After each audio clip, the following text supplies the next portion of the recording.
Yo, JD here, and we are here for ILR round, I believe, 16 of this championship on F1 2018 here today. And I almost actually forgot to say Tyrrell Limless, which is a name I'm going to have to get used to again. And you can see on the top left-hand side there, if you've missed that video, that is the video before this, and the reasons for that name change there. But we are focusing now on league racing again. And this league here, you can see doing quite a good first banker lap of a 29.9 around Russia, which is a track, it's very underrated. I really do enjoy this track. It feels very, very nice to drive. And the first up here, practice was going super well for this. Felt really, really good coming to this. First up there with that 29.9, as I said, it was a really good banker. Got a little bit held through the dirty air of this Force India here. You can see a loss of 10.5 through the middle of the corner there, which is a shame because we're on a very good lap there. So yeah, dirty air is definitely a little bit of a factor here. But was feeling just, as I said, just really good, feeling well prepared for this, both in dry and wet conditions. And yeah, as I said, I was just feeling really, really pumped for this. Had a few bad results recently, and I really wanted to get back into, well, hopefully winning ways, but back on the podium very much at least. But this league, I'd say, is probably one of the most competitive leagues in the game right now. It is insane, the caliber of drivers we've got in here. We can see only just improved, but that penultimate corner, this corner through here, went out wide the last two times. On my first lap, the first banker lap, absolutely nailed it, but I definitely lost well over a tenth, almost 2 tenths, just through that corner alone there. So we're going to start our last lap here, which is our fastest lap in this session. Currently on a 29.8, but I don't feel good on that. I was really looking for a 4, maybe even quicker than that. I think my PB was a 2 in practice, so I think the fastest time currently is a 2 right now, so I knew I had it within me.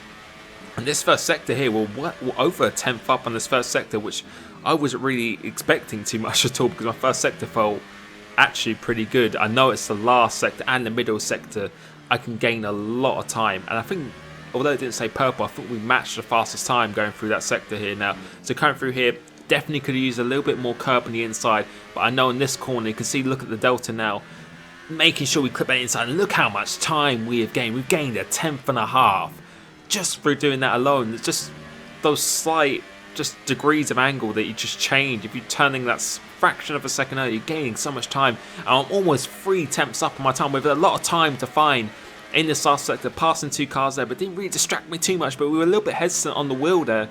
Making a double stab into this corner is really not what you want, but still 2 and a bit tenths up now. And I know for this last corner, the last 2 corners at the very least, I can make up a lot more time than what I did previously. So coming to here now, and we didn't hit that apex. You can see the delta going down now, trying to make up everything through here. Coming across line is a 29.6, which is good for P5 currently, but I knew that wasn't going to be good enough. And at the end of the session, we actually come in P7. And I know there's definitely a good, I think, 2.5 tenths there. I think realistically we should have been starting 4th or 5th if we nailed that last sector, but that's what it is. You just got to do it when it counts. So we're starting P7 in this race now, and really been focusing on my starts as well. So trying to get good starts. Got 5 outs here, and away they go now, and actually getting a good start. I've been taking a note of what a lot of people have been saying, trying not to really rush the start, making sure the tyres grip up first, and that's what we did. But Reynolds has got a good start behind me, but compared to everyone else, I think we probably got one of the best starts we have this season. So we're going to go down the middle of the Ferrari of Joe and TSR Bastic next to me as well, if I can say that right. But we haven't lost any positions, luckily. Normally we always lose some positions at the start, but this time we actually managed to maintain it. And I think Snazzy Evening's actually got into the lead now as well, as Leopard's actually just lost the car on the exit of that corner now, and he's braking quite a bit, so just really trying not to get any damage coming through here now. And this is a good start at the moment, feeling pretty comfortable, got plenty of fuel on board, which I think you definitely do need around here, and just trying to save the fuel and the ERS as much as possible now. That was really my strategy going to this first stint, trying to save it as much as possible. My race pace is usually always better than the qualifying pace, and qualifying we weren't actually that far away. We could see visually what mistakes we definitely made in the qualifying there, and I know the race pace, it felt just as good when I was practicing with Surprise and like to Martin, people like that. It was well up there. Someone that did a massive dive bomb. I think that was Sierra Rosberg did a massive dive bomb. And luckily that didn't hit me. But coming towards the end of lap 2 now, was still right in this fight for the lead as well, which is good. And now we've got DRS, so DRS is starting this lap now, trying to make a good move down on the Haas into turn 1 now, hoping he would kind of let me go, but he decides to fight it on the outside a little bit now. He goes off the track ever so slightly, and now we're going to try and get him around this outside, because it's just a really good overtaking spot. Sometimes you can't even go flat out on the inside there, but he opens up the corner. We're going to take this opportunity because we know we need to stay with this lead group, push him out wide just a little bit using the racing line, and that should be the move done into 6th place now. And now we've got to try and chase LCR Leopard. Now you can see the group at the front are definitely battling, and we haven't used much fuel or ERS at all, so we're going to start using that now to try and catch up to the lead group. Using lean for this last sector because it really just helps with traction and protecting the tyres here. And we start to catch this group as someone actually pits. I'm not sure who that is actually who's actually pitting. Now we're about to see now is actually Veloce Surprise is pitting, so he's pitting pretty early for those tyres now. But we have got DRS on the train ahead. Someone's way out in the lead, which I think is Snazzy Evening at the moment. But you can see now, staying with these guys very, very nicely. And I think now it's Joe and Snazzy Evenings actually start to pit now. So it's going to be the 2 McLarens ahead of me are the only cars who haven't pitted yet, along with myself. And I think a couple of other people behind on a different tyre strategy. So we're well within the fight for this race, going 3 laps longer than Surprise. So we're well within the fight for this race. And now we're going to be looking to come into the pits at the end of this lap. But Leopard, I think he's starting to struggle on his tyres. And I'm pretty sure he just put down to lean and no ERS here, because Evo's got a little bit of a gap ahead of him. So we're just going to overtake him, take the spot, try not to lose any time. We can see on the Delta, we're not really losing much time in our fastest lap at all. So I think going longer is definitely the best strategy to do at this point. And the tyres were feeling absolutely fine. The setup was on point. I think I was using 1.6 wings at this point with 9 ballasts, and it was feeling really, really good. So we're going to come into the pits now. And we're going to believe we're going to be putting on the Ultra Soft to the end of the race here, spotting that braking point, which is very easy to get a penalty coming into the pits coming here now. But we're going to go into our pit box trying to get a good stop, but someone has stopped behind me who's coming in as well. EVR Reynolds is actually coming behind me, hoping we don't get held up, but we don't. We actually have some luck this time in the pits, and we just come out ahead of him, so we could have lost another 2 seconds if we had to wait for him to come past. So that was really fortunate. And now we'll be able to see now Snazzy Evening's already come past because he pitted. And now let's see where Surprise is. And Surprise is not that far ahead considering, and Joe as well, considering, because see Surprise, he pitted 3 laps earlier and we're almost out behind him. And now I decided to let Martin go because his tyres were a little bit warmed up. He pitted, I think, a couple laps before me, or a lap before me. And now we're moving on to the end of this lap now. And my first out lap of the pits, and the pace was just feeling really, really good. I put my wing to 2.6 wings now, so it's going to have even more downforce, and I was just feeling really, really good at this point. And Martin decided to let me go because he felt I had more pace than him, and really to try and catch Surprise, which is only just there. You can see him, and we can finally maybe have a little battle with him, which we really haven't this season because he's been very, very dominant in this league. So to try and catch him, we've got Joe ahead of him as well. But we have the fresher tyres out of everyone ahead of us at this point. It's only Evo, who I believe still hasn't pitted, is still out on track. But we've got Leopard a few seconds behind Martin. So now we really are in the hot seat to try and take this win. And I was really, really feeling good about doing this at this point. Just the pace felt good, really consistent. Don't think I had any warnings at this point, but it's a very easy track to get some warnings on. And this is in fact actually my fastest lap of the race because the Ultras, although they're durable, the pace is really at the beginning of their stint. So we'll be able to see here now, going down to lean first last lap, as I said, it just provides really, really good traction. And I love this corner and these sequence of corners are probably my favourite on the track itself. You just have to be very, very precise on the throttle and the steering input. Try and just kiss that curb as you can, but I felt the setup was really good throughout the corners and the downforce. It just lacked a little bit of straight line speed. If I could probably change it, I'll probably leave it on 1.6 on this stint as well. But coming across the line now, and we have done the fastest lap of the race of a 33.2, which is definitely some serious pace. So feeling good at this point, and now really trying to close down Surprise as we start to encounter a little bit of traffic. The Amazement, who hasn't pitted yet, he's still on the Ultra Soft tyre, and there's a few people ahead of us. You can see we're in P8 at the moment, but realistically I think we're in P5, net P5 at this point now. So got to get past these guys as quick as possible, as quick as we can. So coming through this corner now, trying to get a nice exit. We're going to pull it into hot lap, pulling out. Hopefully, I was kind of hoping he'd let me pass, but obviously he doesn't need to do that. He runs out wide and we take the position pretty nicely. And now we're definitely within the DRS zone of Veloce Surprise here. So coming towards the end of lap 11, starting lap 12 now. And you can see we've got Martin behind me as well, but we have fresher tyres than both of these guys. And now we've got DRS, so we can actually start saving fuel and ERS as well. You can see put it back down to standard, put it back to no ERS, just to save the tyres and really launch an attack at the end of the race, because we're actually starting to catch the people ahead of them at the moment as well. So I think it was probably me and CRG Evo who are probably the quickest cars on track at this point as well. So if I could get past Surprise, as we've actually lost DRS, as my engineer's just saying that, I don't know why that's even included in the game, but at this point I wasn't really too upset or anything. It was just a bit annoying because I would have liked to get past Surprise and then really push on to the guys ahead. But you can see now coming through this, coming into the next DRS zone, we still don't have DRS at all, and yeah, it's just, I don't really know why it's included online.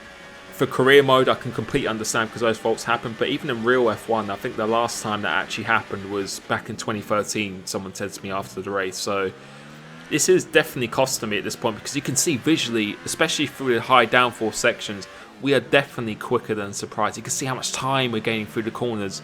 It's only really my setup on the straight line speed, which was definitely a hindrance to me, which is why it's quite annoying that we just don't have DRS, because I felt we could get past him. And see, coming off here, we definitely gained some time, but we just have no DRS to attack him with at this point at all. But we're still coming across traffic.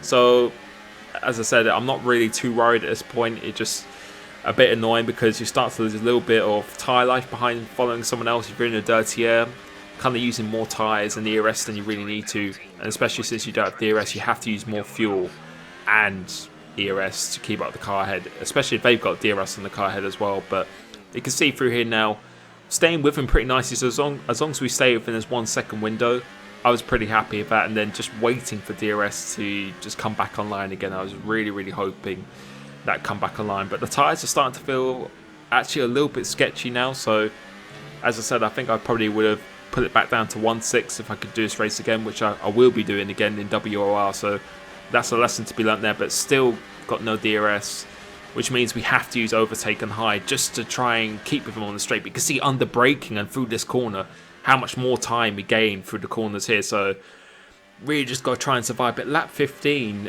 we still don't have DRS. It's, I think, 3 or 4 laps now. We just have no DRS at all. And now we've got CRG Evo has actually overtaken Martin behind once again through these corners. We've got a lot more downforce. We just need that extra pump in the straight line. And still, on the towards the end of lap 15, we don't have it again. It's still broken. So I think this is definitely something that needs to be looked at by Codemasters and to be removed for online, because I just think it's not really through anyone's fault of their own. It's not because of their driving or setup they're using. It's just purely a random, not glitch, but a random mechanical fault, which doesn't really happen too often in real life. And it really does hurt you in this race, because now I'm starting to become under pressure from CRG Evo when I don't have DRS on Surprise, who actually has DRS on Joe ahead of him. So now he's going to get a super slipstream down the straight, and we're just completely vulnerable to CRG Evo now, still broken. And you can see Surprise how much he's pulling away now. We decided to let Evo pass because there's no real point trying to hold him up when we're both going to lose his time. But you can see now we've just lost DRS on Surprise because we just didn't have any slipstream in him. Couldn't use it to defend from Evo. He had a slipstream on Joe as well. And you can see how much time we've lost. Well over a second on that straight, just purely because we just didn't have that. So that was a real killer to me, because I had 3 lap fresher tyres and Surprise. And I felt, especially towards the end of the race, if I could have got past them early, we could be fighting for this win, because the win is there. The win is only just up the road, which Snazzy even still got, and he pitted 2 laps earlier than us. Coming across Sierra Rosberg, who still hasn't pitted on these ultra soft tyres, so we're going to go around outside of him. Luckily, he doesn't run us off the road, and we have got DRS back now. So I think it took 5 laps, five and a bit laps for the DRS to come back. So And now at this point, you can see now we're out of the DRS zone of CLG Evo because he pitted, I think, 3 laps later than us. And we've just lost DRS on that train now. And it's so crucial, especially on this game, to be within the DRS zone because you just can save ERS and KERS and fuel. But Evo has actually had an incident with someone. I think Snaz even actually spun in front of him and he's got damage. And he's out of the race now. And now we're in a prime position once again. And coming towards the end, well, on the last lap now, Snazzy Evening is struggling with his tyres.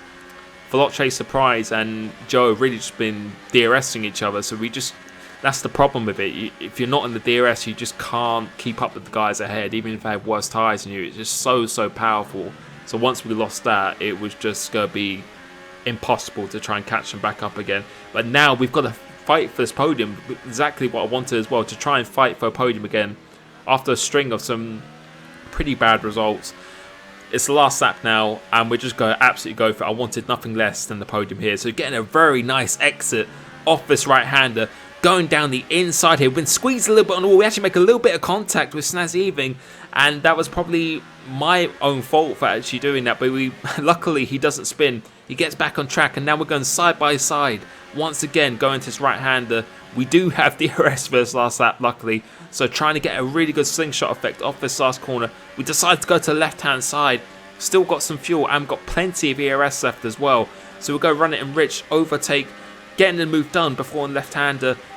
Just going later on the brakes now, hoping he doesn't go down the inside. And that is the move done into third place. And we've got Joe and Surprise. Look how far ahead they are now because we were just battling. We lost a lot of time there. But we're going to come round this third to last corner. Hopefully we don't get an attack from Snazzy Evening. And I think Martin's actually got past him as well. So the Red Bull is actually quite a good recovery considering how bad our qualifying was. Coming around the last corner, coming across the line. We come home P3 on track. But we did have a penalty. We had a 6-second time penalty through multiple corner cutting. And that means we come 4th in this race. And I was pretty annoyed at that because I really wanted that podium. Although we came 3rd on track, I really wanted to get that podium. And just trying too hard to just try and catch the other guys back up. We just ran off track quite a few times. Picked up a 6-second penalty, which we usually are pretty good at penalties. But we come P4 on track here. But that's still a good fight for P2 in the championship. We've still got to try and beat Joe, but we've gained a lot of points on Simon. I don't think the results have been updated yet in the link in the description. But we're making some inroads. And I think we might even be P3 in the championship now. So the fight for P2 is still definitely on.